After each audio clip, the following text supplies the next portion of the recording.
Well, I don't. I mean, our lineup has changed throughout the year, I think is what you're talking about. Losing one of the best players in the state with Tyson Jolly. I mean, he was on the road probably to be, probably MVP. I mean, he just does so much for us.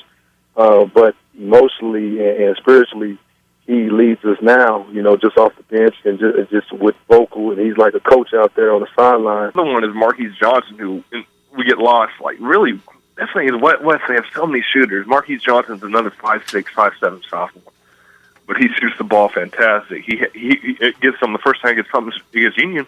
He was the one that had a lot of the big scores to get him the lead. So I think it's some of these younger guards that are kind of little that you can overlook that could have kind of career-defining performances next weekend. So what do the Patriots have to do over a 3-day stretch here in Tulsa under the bright lights of the Mabee Center to bring home their first ever state championship?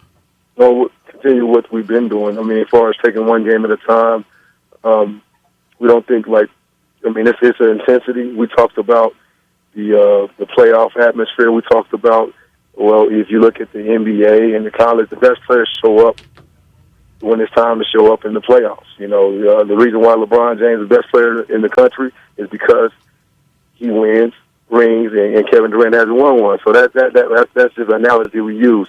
So if we're going to be the best, our best players need to show up in the opportune time under the bright lights, as you would say, at ORU. But we're going to take one game at a time, whoever that may be, and we're going to have to get back to our foundation, which is defense first, and then we'll let our offense come after that.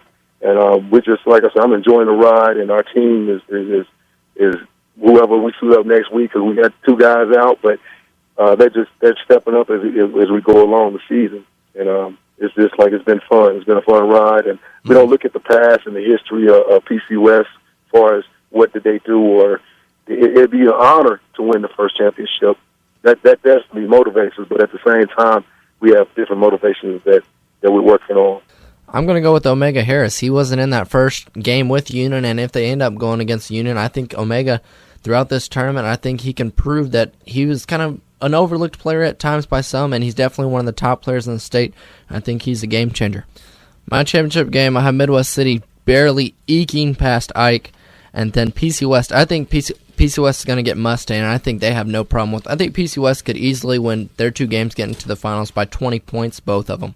And my championship pick, I'm going to go with PC West. I think the top half of the bracket is just so tough. I think whatever team gets there is going to just have a hard time overcoming PC West, who, in all reality, if it goes how it looks, they're going to have an easy time getting there.